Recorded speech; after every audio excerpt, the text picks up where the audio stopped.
गंजाम जिला आसिका राजस्व विभाग अधीनस्थ खंडेदेउली गाँ निकटରେ ଥିବା जानी डिम्बिरा गोचर जमीर बेआईन भाव में कोटी कोटी टंकार मोरम चालाण अभियोग होती एने ग्रामवासी मध्य असंतोष देखा मिली। दीर्घदिन धरी गाई गोरु चरा भूमि रूप में परिचित से स्थान बेधड़क भाव मोरम चालाण कर मोरम एत मात्रा बाहर कर पाखापाखि 5टी स्थान में 6-7 फुट्र विराट गर्त सृष्टि होती।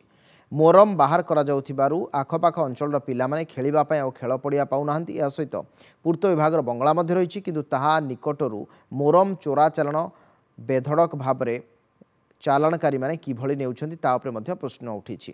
ता सहित स्थानीय प्रशासन या उपरे किभଳି नजर नाही बोली स्थानीय ग्रामवासी एवं आसिकार कांग्रेस रो जो माने सदस्य से माने प्रश्न करिसंती।